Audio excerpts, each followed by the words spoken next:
Welcome to another Raid Shadow Legends video. I'm Great Scott. Hey, Scott! And on this channel we use free champions only. It's a free-to-play account, and the only champions we use here are campaign farmable champions, free daily login champions, champions you can buy from the clan shop and the tag team bazaar. We also use rare champions, but we try not to use too many void rare champions because they're a little harder to get. But if you've been playing for 3, 6, 8, 9 months, you should have all of the rare champions by now. And if you're watching this channel, we want you to be able to complete all the content with easily obtainable champions like rare champions and free champions, so that you don't have to worry about pulling those ultra rare, unique, legendary champions, because you may never get them. So here's a way for you to have fun playing Raid Shadow Legends without spending any money and without having to pull all of those hard legendary champions, epic champions that you may never get on your account. So today we're doing part 2 of the Knights Revenants Faction Wars, and first we'll start by taking a look at the Knight Revenants Faction Crypt. Now, I do have Eric's because I've been playing for quite a while.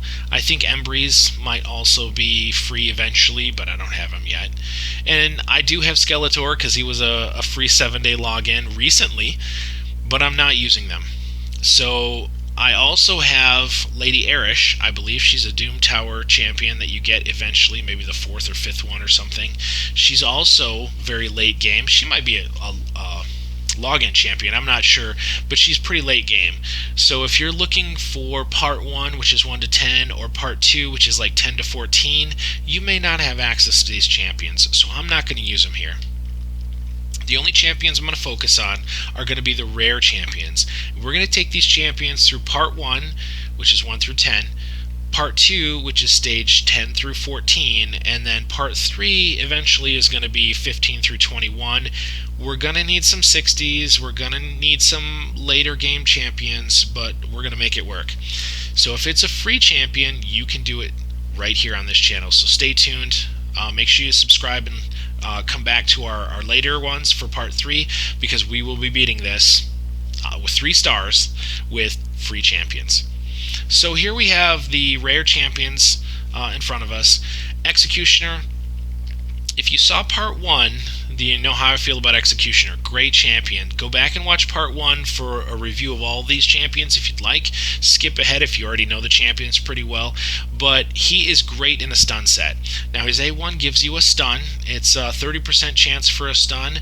But if you put him in a stun set with the mastery, you get like a 23% chance. And so now you have 2 calculations of stunning your target every time.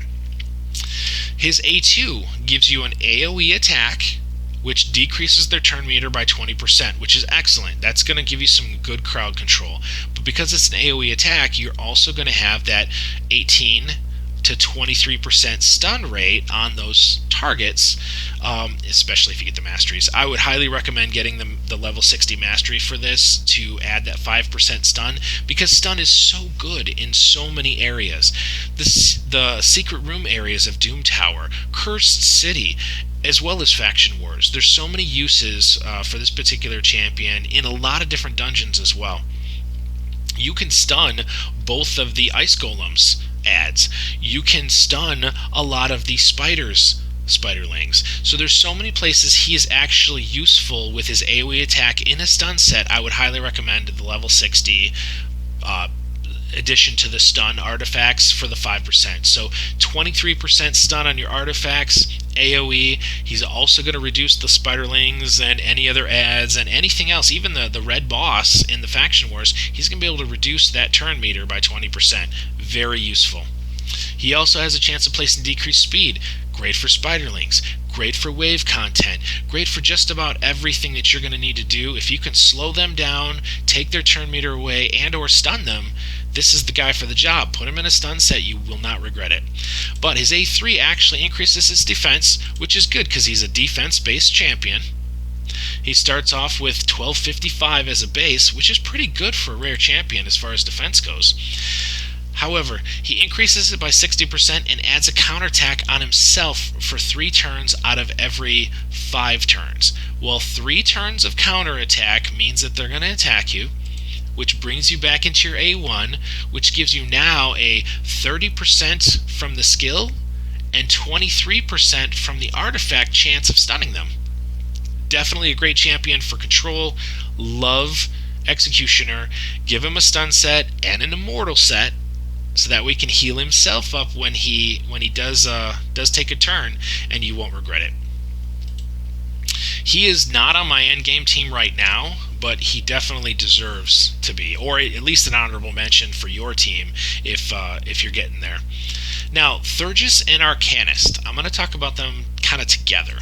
So Thurgis on her A1 increases somebody's turn meter by 10%. It's not a huge boost, but for an A1, that's fine. For her A2, she gets a 100% chance of blocking buffs on one enemy for a turn. That can be useful for that guy who's making himself unkillable or adding retaliation, or retaliation. The guy who's counterattacking you all the time. So that particular person, you may want to block buffs on them so they don't get counterattack on. But here's why we use her. For her A3, she brings an increased defense and increased attack, both small versions, for 2 turns on a 3-turn cooldown. Some of your champions are defensive champions, some of your champions are attack-based champions. If you use this, you will increase the damage for both.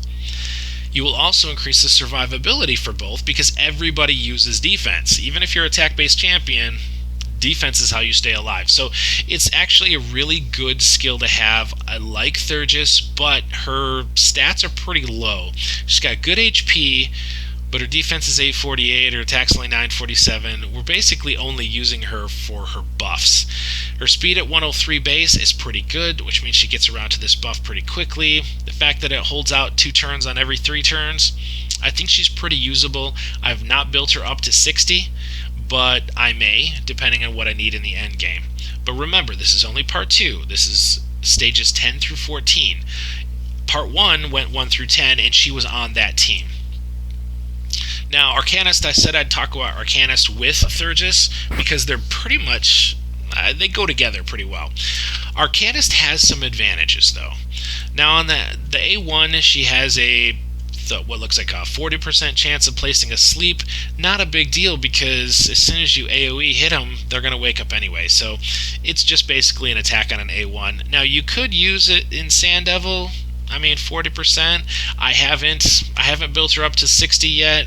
We're going to see how she does. She may make the endgame team, she may not. But the reason she has a good chance is because of her A2.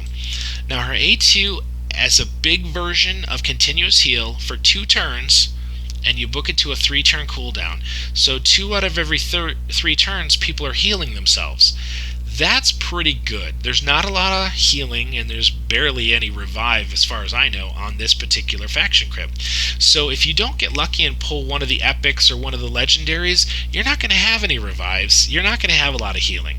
So she brings that to the table on every 2 out of every 3 turns, which is something that's desperately needed. Shields and heals, you need those in this faction because they're really short on those. Now, her A3 gives you increased attack and increased crit rate.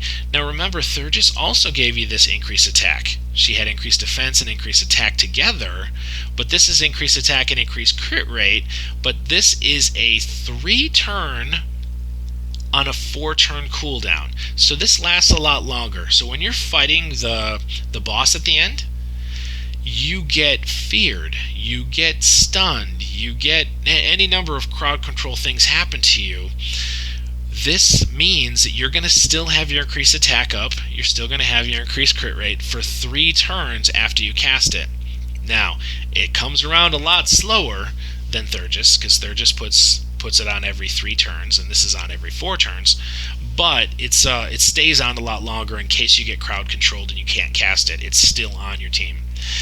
Now, when it comes to Thurgis versus Arcanist, I'm going to go with Arcanist, only because I desperately need heals on this team.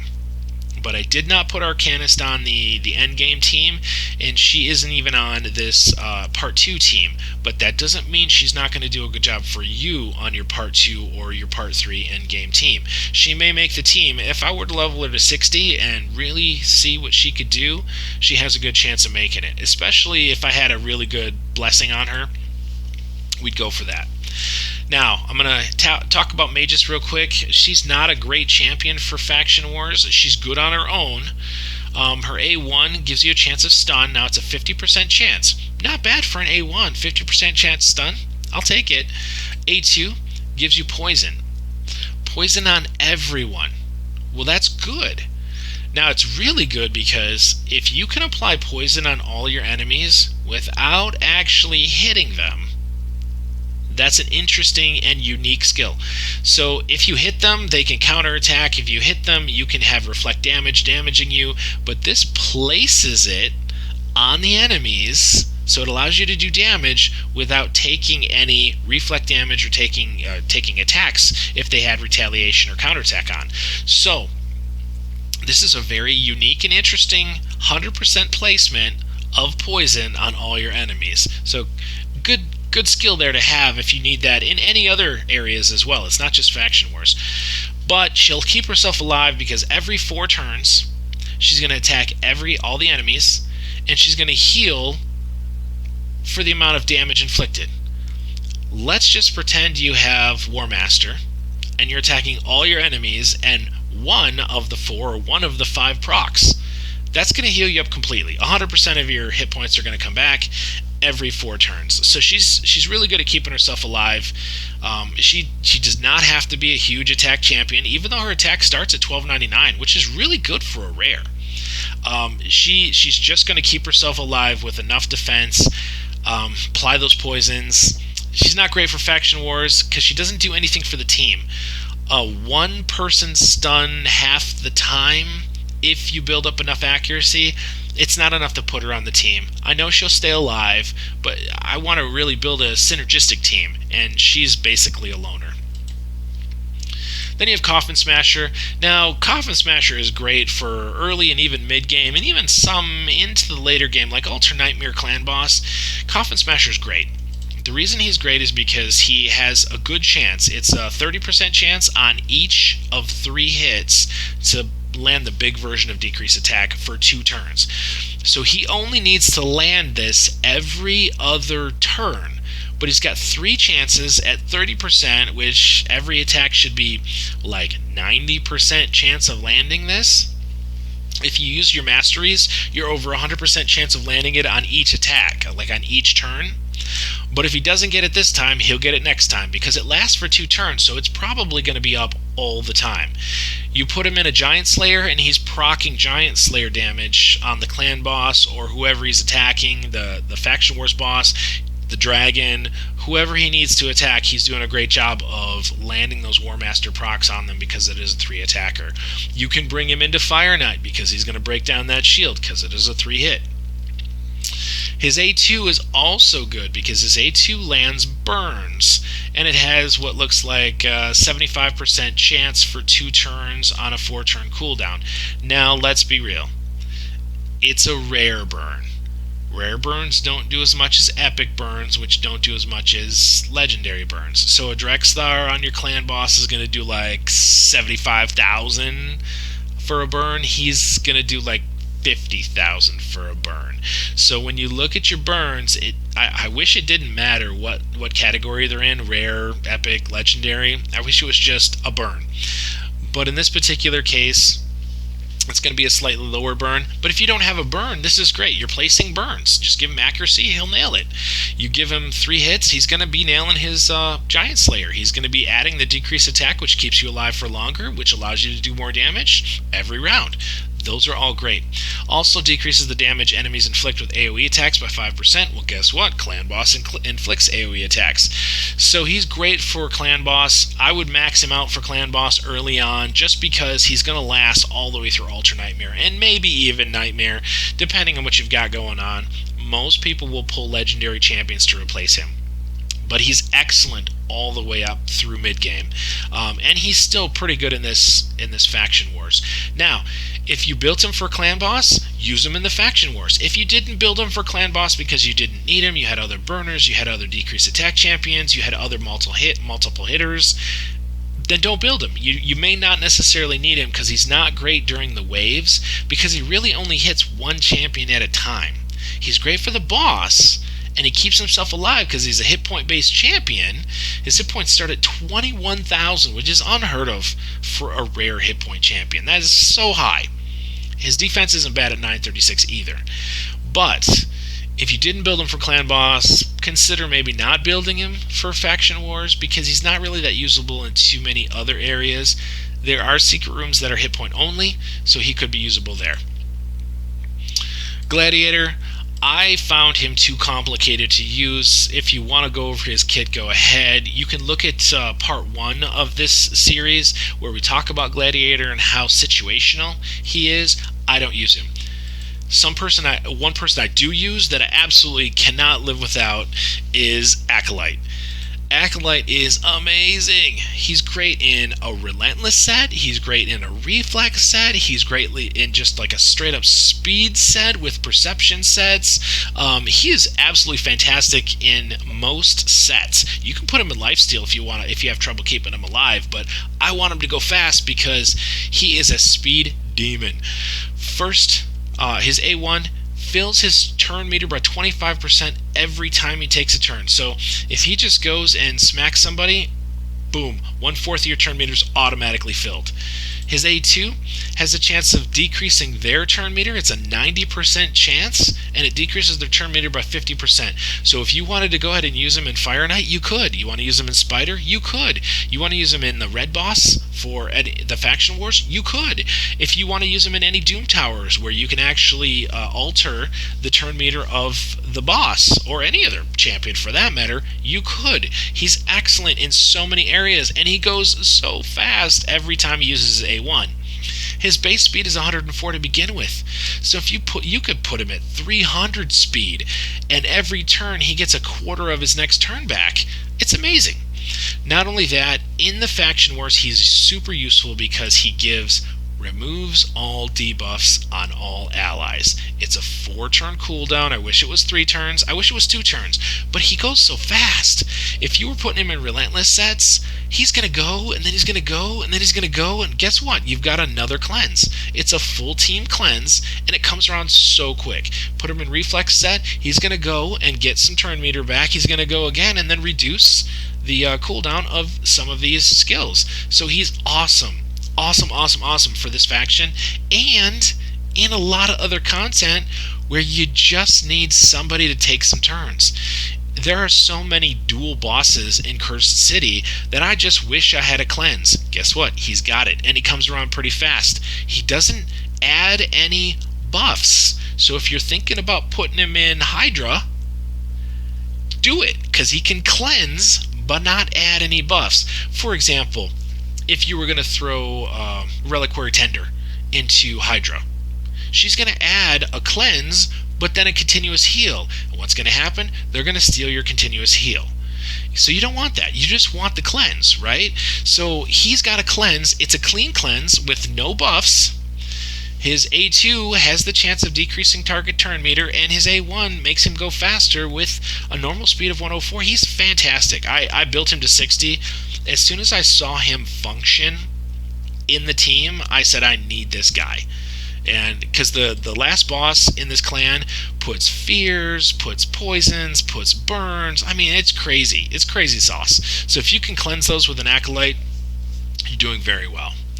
Guardian is an amazing champion. It has an A1 that is unique, very, very unique. This has the ability to strip buffs from your enemies. It has a 65% chance to remove all buffs.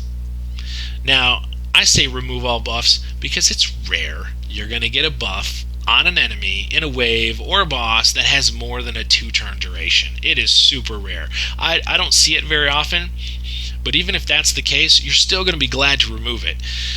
So you're going to decrease all the buffs, not just decreasing 1 turn. You're going to move all the buffs by 2 turns every time you hit, 65%. So it is definitely a unique skill, especially for a rare, definitely worth having.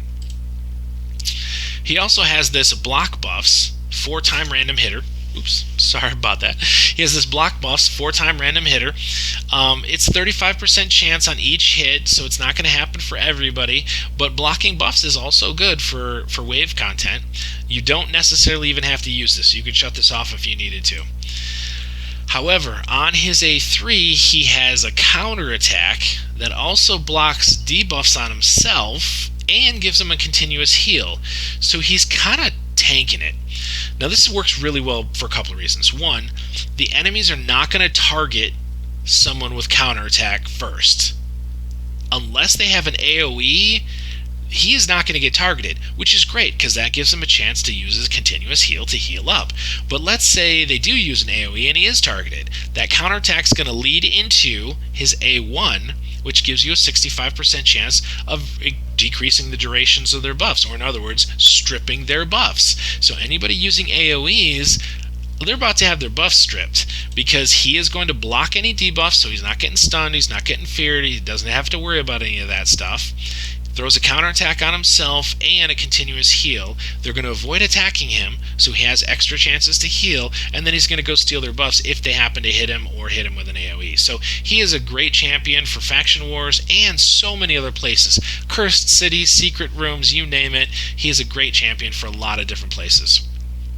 One of the champions I didn't really care for in the beginning, or didn't really use, but I do now, because I didn't really see her value. I looked at Crimson Slayer and said, okay, so you're going to give me a 50% chance of sleep on 3 random targets, but then I'm going to hit them and they're going to wake up. But 3 hits with 50% chance, if you're dealing with one boss that can be put to sleep, I'm thinking Sand Devil. Her A1 is great. Her A1's fantastic.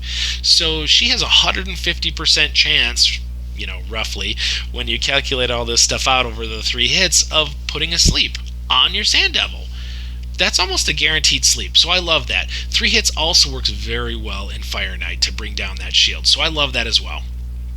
Her A2, she can attack an enemy. She's got what looks like, 100% chance to decrease the turn meter by 50%. And she's going to gain it back. So she's going to steal the turn meter that she took. So you're going to break down his shield, the Fire Knight shield, with the A1, and you're going to steal his turn meter with the A2, which takes him even longer to bring his shield back up. So that's fantastic in a number of different areas. Here, what we're going to do is we're actually going to use this against the red boss because they are susceptible to turn meter reduction in the Faction Wars. We can use this on individual targets in the waves to prevent them from putting up things like counterattack, because that's terrible. We can also use this to prevent them from putting things up like shields, putting up heals, putting up any number of things, unkillables, revive on deaths. Anytime you can decrease the turn meter of that one enemy that really causes you headaches, you want to do it. So this is a great skill to have. Now, on her A3, she has a place of chancing heal reduction. It's 100% chance. We don't care. That's a Fire Knight exclusive. There are not too many times where people are going to be putting on heals that are going to cause you an issue. You're either killing them or you're losing. It doesn't matter. The heals are not going to make this long, dragged-on fight. Heal reduction is not going to prevent that from it's not going to turn the tide of the fight. It's like, and it's only a 50%. So it's even not that great for Fire Knight. But if you put her in, Nature's Bounty or whatever that new blessing is, to take the small version and make it the big version, you could potentially be placing 100% heal reduction on the Fire Knight, which is very good, especially when you get to Cursed City content. Now, there's Cursed City content where it is just impossible, it seems, to find heal reduction champions, and you need them for Fire Knight dual boss levels. Sometimes you need it for Spider levels. Sometimes you need it for things like that in the Cursed City where they heal and you don't want them to heal. I'm thinking kind of not the Nether Spider, the one that drops the 3 guys down and then she sucks up one of her enemies to heal herself. You know which one I'm talking about. That Spider, especially if you have a duel. I think there's one level in hard where you have a Fire Knight and you have that Spider. It's the Spider that blocks out all of your skills until you kill the first ad that they have. that spider heals themselves when they suck up a champion. That spider is susceptible to heal reduction. Definitely worth using, especially when there's a dual boss level with Fire Knight there as well. So she is an absolutely fantastic champion for Cursed City. She's decent for Doom Tower. She's good for Faction Wars. She's also good for Fire Knight. You may consider using her in Fire Knight Hard even. I realize she doesn't put any freezes on anything, so that's okay. She still has a 3-hitter. She still has heal reduction. Those are both useful. You can't do anything with turn meter, but she's still useful in Fire Knight Hard, so don't overlook Crimson Slayer. I did, and I wish I hadn't, because I built her up to 50, and I'm considering her taking to 60 just for the Faction Wars, but because I also needed her help in some of the Cursed City content. Torix, absolute 60, amazing champion, makes the team. Stage 1, Stage 2, it doesn't matter. Part 1, Part 2, Part 3, endgame. He is an endgame player. He is just unbelievable. One of the places that I've started using him is in the Bommel Doom Tower. And let's go over his kit real quick. He throws a leech. He's got a 45% chance for 2 turns. That's good because every other turn you're probably going to be landing the leech. He has an AoE which increases defense on all allies and has a chance of provoke. It looks like it's a 60% chance, so most of your targets are going to be provoked. But this is the cool one. He's going to counterattack when he's hit by any enemy under provoke.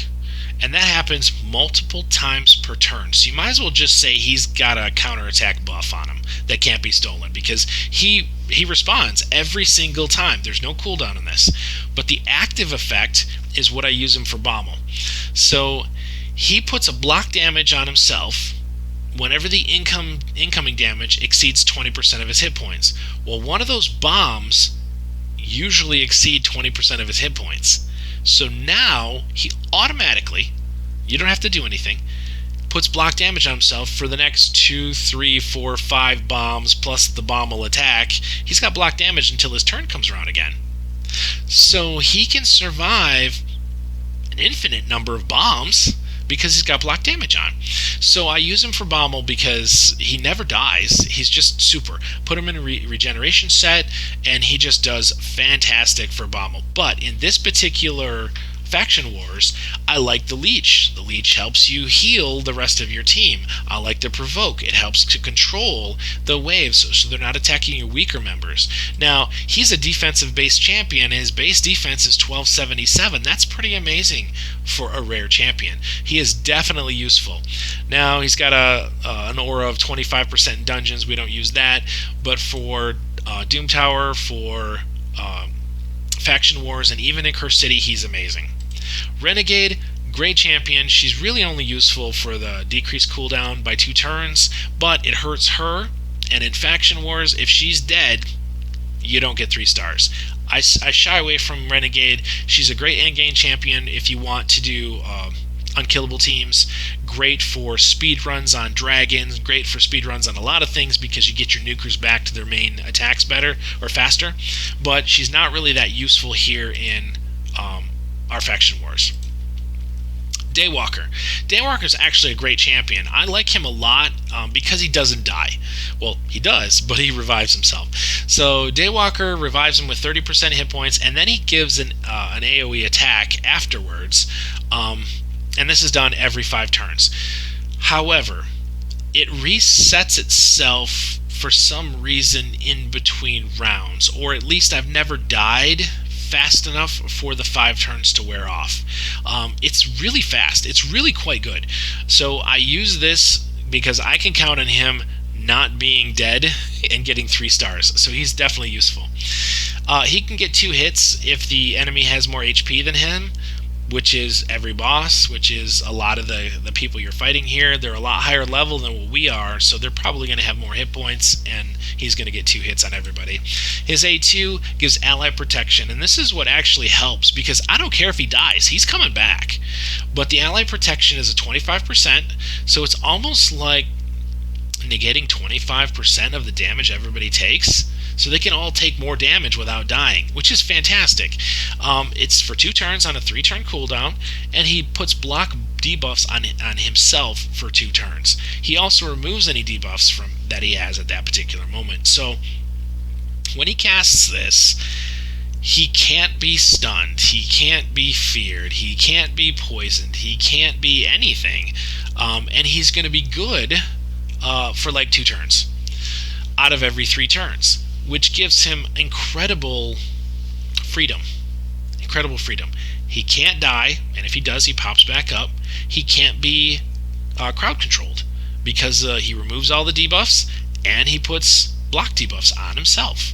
He protects your whole team by 25% for 2 turns out of every 3 turns. So most of the time, your team's going to be good. They're going to be taking a lot less damage because of this guy. So I like him a lot. He makes the team. He's probably going to make the endgame team. He makes a lot of other teams too.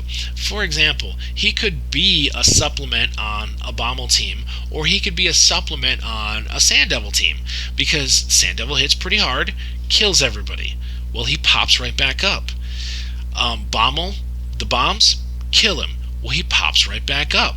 So even they even put him in the Amius team, but apparently Plarium caught on to the fact that he can survive Amius and solo him, so they made it so he couldn't anymore. But that's okay. He's still very useful for Faction Wars, and he's still very useful for a lot of the other content. He's an ally protect champion that can't die, so why wouldn't you want that on your team? Then we've got Centurion. He is a beast. He is a tank. He's almost like an unkillable champion, which is funny to say. His A1, he heals himself by 15% of the damage inflicted. His damage is based on defense. He's a defense-based champion. Starts off with 1100, almost 1200 base defense. Great for a rare champion. And he heals himself by 15% of the damage inflicted. That's almost a lifesteal set, right? His A2 heals himself by 30% of his max HP, which is like an apothecary heal. So he's got that on his own kit. And then he places increased defense on himself for 2 more turns, which means he's not going to get hurt, not get hurt much, the next couple of turns. I mean, he's a tank, just an absolute tank, a beast. And his third one, I haven't really played around with much, and I'm not sure I like it. I'm not sure I'm ever going to use it. What he does is he exchanges his hit points with an enemy. So presumably he's going to be low health, and he's going to see a high health enemy, and he's going to trade hit points with them. So his hit points go way up. Hopefully they're full. Maybe you find an enemy that has full hit points and you exchange hit points. Then he equalizes the hit points of all allies. So, I don't know how this works. If he's full hit points, does he bring everybody else to full hit points? If he's got 50,000 hit points that he just traded for, does everybody else get 50,000 hit points? Do the lower hit point allies get some hit points where the higher hit point allies get reduced hit points?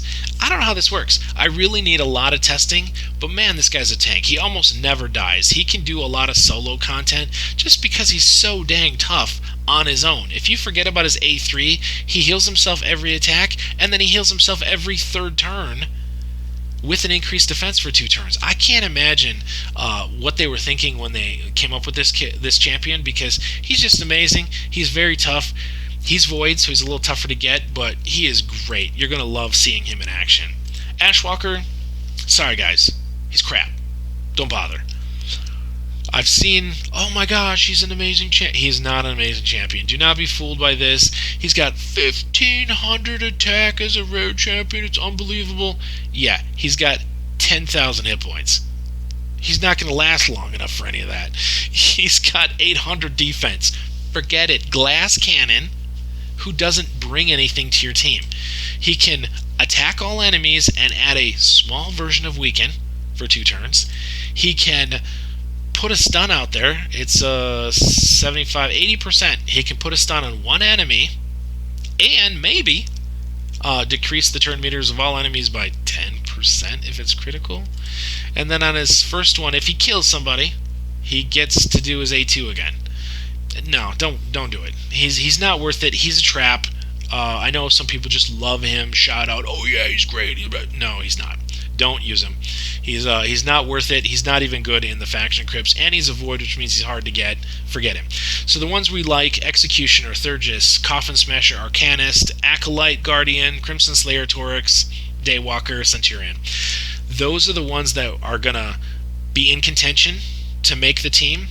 And now we're actually going to play a couple. So when we go to our faction wars, we happen to have Knights Revenant open. But we're not doing stage 20 or stage 21 right now. We're back doing part 2, which is 10 through 14. Now, we can do 13. Let's do 13 right now. And here's the team I've thrown together. 50s, we got a level 50 Crimson Slayer, we got a level 50 Centurion. Why are they level 50? Because they don't die. They're awesome. Now, I needed Turix, so I leveled him to 60. I needed him for Bommel. But if he was level 50, he'd still be just as effective. There's nothing different about a 50 or a 60, other than if you wanted to go into the later stages, so part 3, where it's 15 through 21. That's when you want him level 60. But right now, he doesn't have to be level 60. He's going to do just as good a job. Coffin Smasher. He's been level 60 ever since my first clan boss team. I think I was 3 months in and I pulled a Coffin Smasher. He's been level 60 ever since, but he also could function the same at a level 50. He is not going to skew any of the results. Now, Acolyte. I put him level 60 as soon as I saw what he could do. If you watch part 1, I might have put Acolyte in there. I can't remember exactly. But if I didn't, he deserved to be there because the cleanse and how fast he goes are pretty amazing. Plus the fact that he can reduce the turn meter. So I have Eric's. I could put Eric's in there. So let me pull Coffin Smasher out for a second. I can put Eric's in there. But you might not have Eric's. I can put Lady Erish in there. But you might not have Lady Erish. So we're just going to go with some champions that you do have. I put Guardian to level 60, and he probably will make the endgame team, but I'm not going to use him for right now. I also have Daywalker at level 60, because I wanted to build an Amius team before they fixed it. But now they fixed it, and he doesn't work on Amius solo anymore. But he still works here, and he is on my level 20, level 21 team. He's probably going to make the end game, but I don't know exactly what I'm doing with level 21 yet. It's going to take some time. So let's just throw these random guys in there. We'll run a quick one, and let me just throw it on auto because I think auto is going to wind up just fine for us. There's nothing too hard here that's going to cause us to not make it. In fact, I might just speed this up because they're having such an easy time with it. And that's the funny thing. They could all be 50 and nothing's going to change. You see every time Crimson Slayer attacks, somebody goes to sleep. Yep. And then your team attacks somebody else, and they just keep going to work on them. It's just incredible how strong level 50s can be, even at stage 14. Now the boss might give us a run for our money, so I don't know, maybe I'll go manual when I get to the boss, because there's some things that you want to take a look at.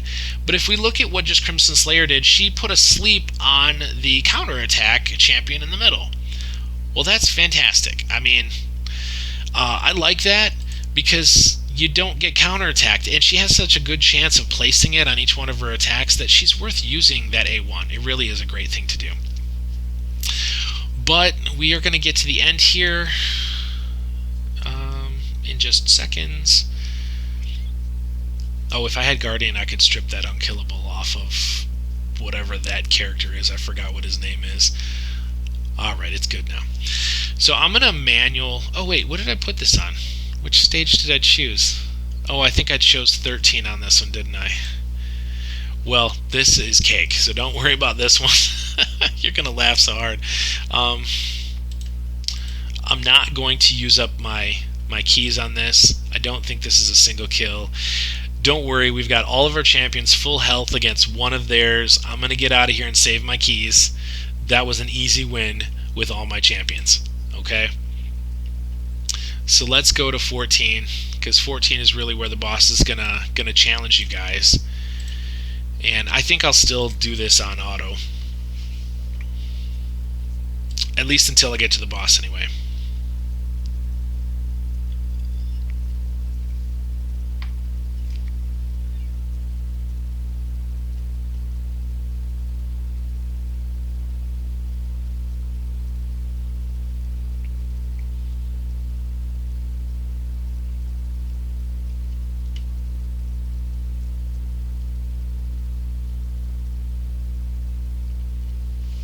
Here's one scenario where Guardian would be helpful.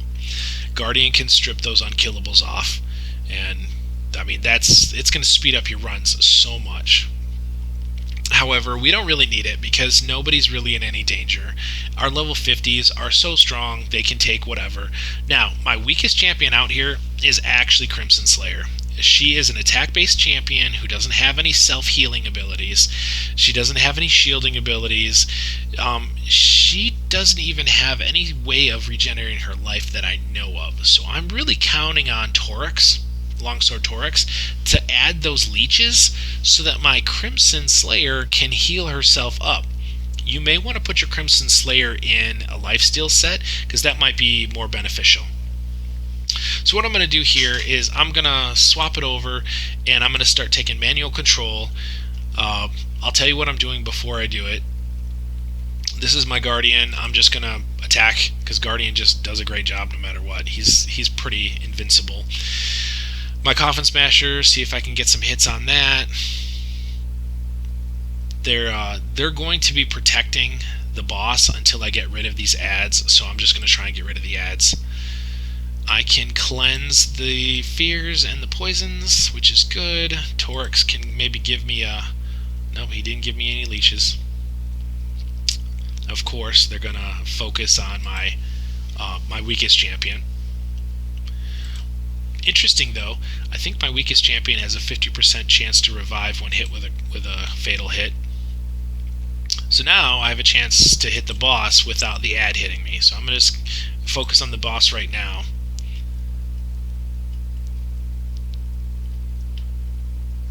Maybe put a burn on the boss. Yep, burns are good. Focus the ad. Focus the ad. But the boss is going to put fear and all kinds of other things on me. Maybe I want to reduce the turn meter of the boss. And that works. Yeah, maybe I want to add some... Oh, there was nothing added. There's no leeches. Why are we not getting leeches? We need the leeches. Alright, let's strip the fears off. And this is why Acolyte's so great. He comes around so fast, and he could just strip those. So, of course, our Guardian Gladiator, who is that guy? I forgot his name. But he's doing great. He's going to keep himself alive. I can't really do any damage to the boss here, but I can put a leech on him, finally. So now my Crimson Slayer can steal some of her life back. Hopefully. There we go. Get some lifesteal in there. Get that Gladiator in there, or whatever his name is. Get some more lifesteal in there. Didn't work. Stop picking on my Crimson Slayer. Alright, let's see. Alright, so Crimson Slayer can reduce his turn meter, which is good. But I don't have a leech on him. I wish my Torix would start putting some leeches on.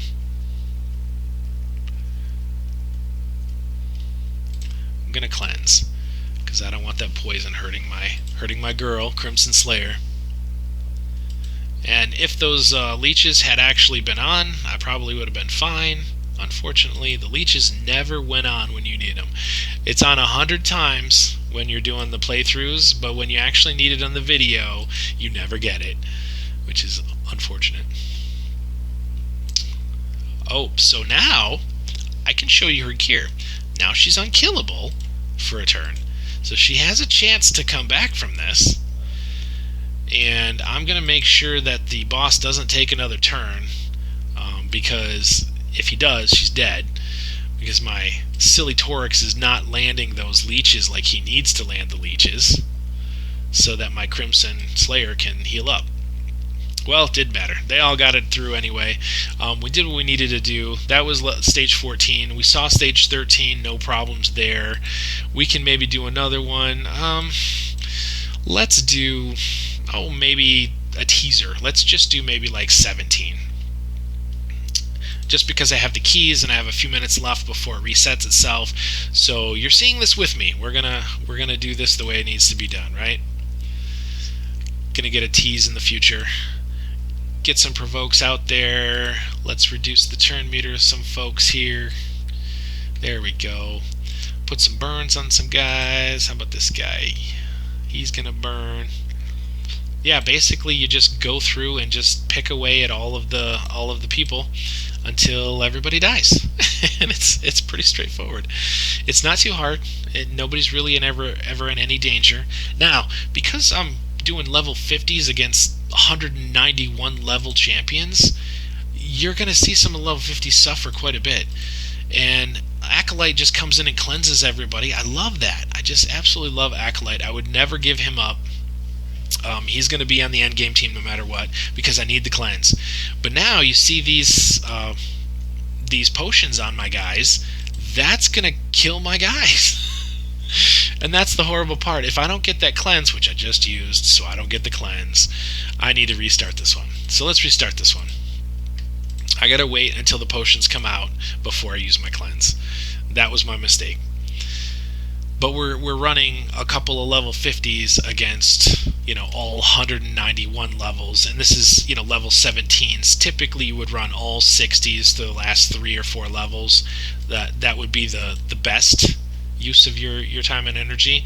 There's no reason to try and beat these things with a bunch of level 40s or 50s, because you're not going to get that high.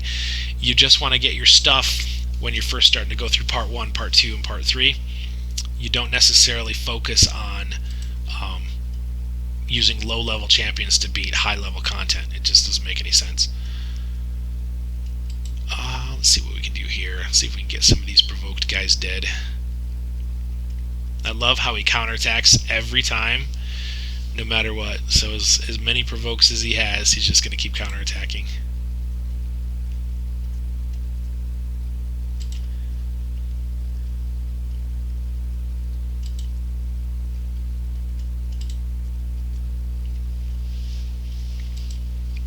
I hate those burns. I wish I could cleanse them. But I need the cleanse just in case she hits me with the bombs. Alright, so we're good now. I'm not going to cleanse because I'm just going to A1 cycle into the next turn.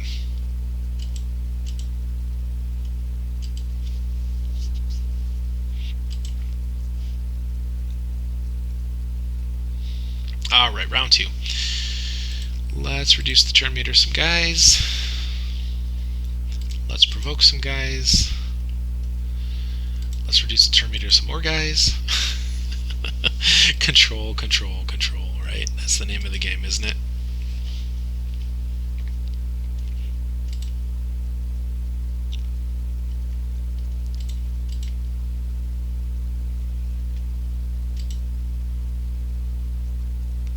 Alright, now they're going to start fighting me.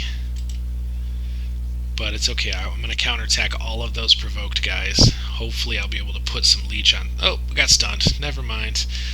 There goes that plan. But hopefully I can drop some of the guys.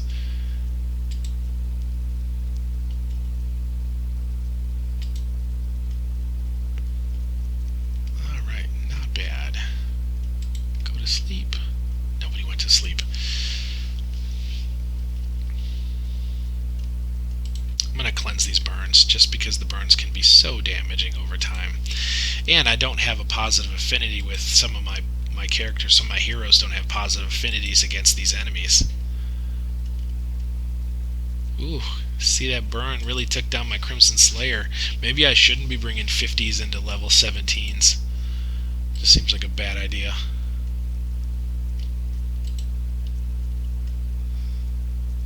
I think my Crimson Slayer, she's gonna die.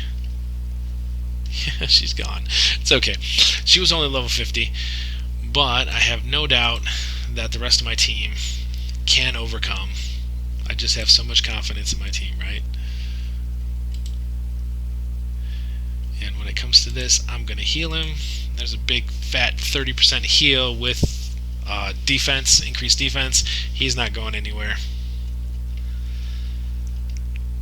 Oh yeah, I forgot. These guys are all like unkillable. I totally forgot about all that. They heal each other. They go unkillable. They're just a nuisance. This could be a very long fight. I forgot about this one. I should have done 18 or at least 16 or something. This is such a terrible fight. I'm just gonna auto it. I think this is a terrible fight. Never mind. Wait till you see what happens when they start putting heals on themselves and they start putting unkillables on themselves. It just gets ridiculous. I think that's why Gladiator was so integral to beating this one, because he could strip those heals. One of those antler guys has 4 heals on him. 4 heals and a shield. Like, are you kidding me? It's crazy. Let's see what happens. We're actually out of time now because the reset has happened where I live in my time zone, so I won't even get to do another run. If I lose, I won't get to do another run because it's after the reset time, and it's already tomorrow. So a different set of faction wars have opened up since. I am not going to make you wait here for these unkillables and these heals and the shields. Are you kidding? This is going to be a 20-minute fight. If I had Guardian, it would go a little faster because I could remove some of these heals and shields and unkillables. But he's not here right now, so we're going to pass out of here, and I will give you a look at the champions and how I have them built. So let's head back to the Bastion, and we will take a look at some of our champions, and we're going to make them by recently used. So here is my Coffin Smasher. Now I want you to pay special attention to his helm, which is an amazing helm. It's a blue 4-star lifesteal helm with essentially garbage stats on it. It's only level 12. I also have a 4-star glove, which is uncommon, not even rare, and it it happens to be level 16, but it's also garbage. My boots, speed boots with some accuracy, crit rate. I've got a chest with hit points. He's a hit point champion, so that makes sense. A little bit of crit rate, a little bit of crit damage, some defense to keep him alive. My weapon has basically garbage. That is a terrible weapon. A little bit of accuracy, nothing useful. And of course my shield. I got a double roll of speed and a roll of accuracy. Those are both good. His ring is a hit point ring with some defense. His amulet is a crit damage amulet, which I like because he does do some good damage when he does crit. So I appreciate that. We got a double roll of flat stat hit points and some accuracy on there. The accuracy is the good part of that. And then, of course, an accuracy amulet.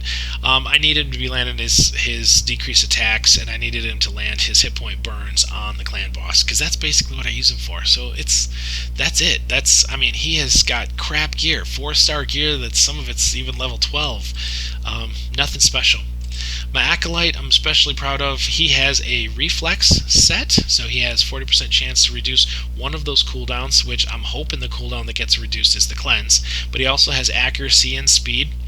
So altogether, we've got some okay reflex gear.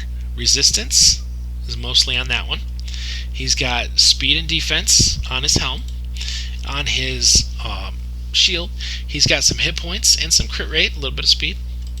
He's got crit rate with some accuracy and resistance. Those are the most important pieces here because I want his accuracy and resistance to be high enough to maybe resist some of the stuff that the boss might be throwing on him. Now, I need his resist to be a lot higher because the boss on level 21 will still fear, and they will still, you can still get provoked and things like that. So I need to get his resist higher so he doesn't get debuffed and he can cleanse everybody else. He's got resistance on his chests with a double speed. I like it. And on his boot, he of course has a speed. Nothing else really to mention other than 21 plus a glyph as far as resist goes. So that's pretty useful. I'll probably get that up to level 16 just because Resistance is good. Speed is good. I got a 2% defense ascension on it, so I might hang on to that. His ring is a hit point ring with some defense and some attack. Okay, I like that. Plus some hit points. I mean, so defense, hit points, double attack. It's pretty good. He's got attack base stat on his amulet, but it has crit damage 17%. So I could swap this out for a crit damage amulet, but I like the accuracy and I like the extra attack because it helps him do quite a bit more damage. He has a defense flat stat on his banner, but the stats, I mean, he's got hit point percentage, defense percentage, attack percentage. He's got flat hit points. He's got flat hit points on the ascension. It's just a really good, I think, a really good banner for this particular character. But all in all, I really need to get his resistance about 250 to 300, and I need to get his accuracy about 250, so he can steal turn meter, of course, because that's what he does. He gets his own turn meter every time he attacks, but he can steal the turn meter, so he needs accuracy for that, and just basically speed and resistance so he can cleanse everybody when that time comes around. When it comes to Torix, I don't really have great gear on Torix. He's just got essentially an immortal and a regen set just to keep regenerating his hit points. He does have I don't know why I put a double crit rate on his weapon. He doesn't benefit from that at all because he really doesn't have enough crit rate to do any real damage, and he doesn't really have any crit damage either. He's mostly just regen. Maybe that's all the regen I had for a weapon. He's got 20% trip roll of defense on his helm. Pretty good helm. A little bit of speed and accuracy. Both are good. He's got some speed and resistance with some crit damage, which, like I said, doesn't do him any good if he doesn't have any crit rate. On his shield, on his gauntlets, he's got hit point percentage because I really need to boost his hit points so that every turn he regens and his immortal set helps him get his hit points back. It does have 15 speed, so it had a double roll of speed, which was kind of nice when glyphed out. I can probably put this to 16 to help him become even more unkillable because more hit points is always better. Accuracy, so he can land the leeches, which he didn't land very much of last time we went around, but it's still good. A little bit of speed, crit damage, crit rate. Like I said, I need his crit rate to be closer to 100 in order for it to do any good, because it's really not working for him. Speed good, accuracy good, defense good. On his ring, he's got defense and hit points here, which is good. He's got a flat stat defense, pinpoint accessory here for his amulet. Now he's going to gain accuracy because pinpoint gives you with one piece 20% accuracy or 20 accuracy, which is good. This also gives him some crit damage. I don't know why I don't have his crit rate. I need to swap his glove out for a crit rate glove probably so that he can do some crits and actually deliver some damage. But this is just probably what I had at the time. And then I also have a Slayer set accuracy amulet. Now the Slayer gives him 5% crit rate, which still his crit rate is abysmally slow, so that's kind of a useless thing. I think I just put it on for accuracy and speed. There's nothing else really helping him for a longsword. Build up your longsword. He is worth a 60, and he is worth using in a lot of different places. Crimson Slayer, I have her in this really funky Swift Parry set. Like, who has a Swift Parry set on people, right? You get this from the Forge. Made it myself, and essentially what it does is gives you some speed, some crit damage, and then a chance to be unkillable for a turn when you're hit with a fatal hit. Now that's going to save you half the time, right? 50% chance. But she has an immortal set, which every turn she heals like 3%. That's not a great set for her, but at least she gets some regen every time she goes. On her weapon, she's got some accuracy and some speed, little crit rate. On her helm, she's got trip roll of speed there. I don't know why I haven't glyphed this out. I think faster the better on her, so I should probably glyph this out with hit points and defense even to make it even better. That is a good helm, especially on the Swift Parry set. For a shield, double accuracy, single speed. That's also a pretty good piece. On her gloves, crit rate, of course. I've got some defense. I don't know why. I think I just used it because the accuracy and the crit damage are both good. Because her crit rate's fine, going for crit damage at this point is actually pretty good. She's got attack chest, which definitely needs to be 6-star, bring it up to 16, and ascended. Speed is good, but I don't have any glyphs on that. I should definitely glyph these speeds out to get her speed even higher. She's got the attack, but the defense would help her last quite a bit longer. So when I make her level 60, I say when, not if, when I make my Crimson Slayer level 60, I'm definitely going to glyph these out and ascend the gear to make her really, really unstoppable as far as defense goes, and make sure she's really laying out the damage as far as attack goes. Her speed is probably okay, but I mean, I can always increase that. Speed 45, hit points 19%. Need to glyph that out. Resistance has been glyphed. Her resistance is still kind of shy. It's only 170 right now, but I could potentially give her a resistance banner and have both high resistance and good accuracy on this particular champion. Now the ring, 21% double roll to attack with a defense base. So I got a defense percentage and a defense base, which helps her stay alive. And then I got a double roll of attack for 21%, which can be glyphed. Also, flat attack can be glyphed as well. So that ring's a decent ring for her. She has a flat stat defense amulet. Now I'm thinking crit rate amulet would be better, but this has both resistance and accuracy rolls on it. And I think I just needed the extra accuracy to land the sleeps, maybe the extra accuracy to steal turn meter. So that was probably my thinking when doing this. But if I had similar stats on a crit damage amulet, I'd probably be much better off. And if I went to a filter here and I just took a look at my primary stats here on either an accuracy or a resistance banner, I think I've got some resist with 15% attack. That's a good one. Speed and hit points now. Defense at 14% attack with a flat stat, some defense and resist. That's a good one.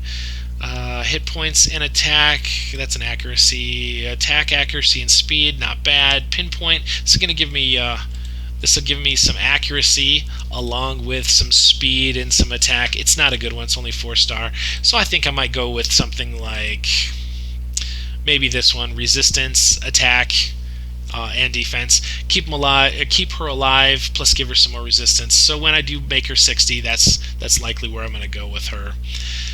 So basically, those are the ones I used recently. Let's see if we have any more in the faction for Knights Revenant that I could have shown you. I can show you my Eric's. My Eric's has Stone Skin. I use for Arena, but Stone Skin also works great for Faction Wars. I have my Lady Erish, which has okay damage. She's not the best in the world. She's only got 4,300 attack, but 181 crit damage, so she does pretty good, and she goes really fast. So even though her speed's only 182, her skills allow her to take extra turns. So she fills her turn meter by 10% for every living enemy. She gets an extra turn when she uses her A3, and then she can put weaken on stuff. But the AoE on this one, she gets a 20% chance of an extra turn every time she uses it. So I mean, she's really going pretty fast. I like her because she doesn't die, because she perfect veils herself usually when her hit point falls below 50%. But we didn't need to use her because, of course, we're doing part 2, which is 10 through 14. I have, of course, Skeletor. Everybody's got Skeletor. That's pretty much the only ones I wanted to show. I showed Acolyte already, I think. Yeah. Alright, I didn't show Daywalker. Did I show Daywalker? Daywalker is essentially just built for regen. So I've got a regen set and an immortal set, so he gets 18% every time he goes around. And there's nothing but hit point stats and speed stats. That's all I cared about on this. Yep, hit point 50%, speed, double roll. Defense, I got hit points plus speed. Too bad I got attack and crit damage rolls on that. Maybe I could find a better one. Speed boots with hit point, single roll. And then it's hit points with a shield, defense and hit point percentage on that. We got hit points, accuracy, I don't know, this is probably a pretty crappy amulet. I'm sure I could find a better one. And then of course hit points with speed, double roll on that one too, plus a defense percentage. So my Daywalker is actually pretty fantastic, but they closed that glitch where he could solo Amius. So now I have to find another way to beat Amius because he's super, super hard. Anyways, that'll wrap up the video. Thanks for watching, guys. Please like, subscribe, do all that good stuff. Check out the other videos as well, because we are going to be continuing. This was only part 2 of Knights Revenants. So we did part 1. Part 2 is going to be 10 through 14. Part 3 is going to be 14 through 21. And I'm already to stage 20. So that's going to be pretty exciting next time it opens and I finally get my 3-star on stage 21. So come back for that. I appreciate all the likes and subscribes. If you have any questions or any concerns or any comments, please leave them. I do read the comments, and they're important to me. You guys are my fan base, and I love doing whatever you guys ask me to and showing you whatever you guys have questions on. Remember, free champions only. And we're going to do all the content together with stuff with champions everybody has. Till next time, thanks for watching. Take care. Bye-bye.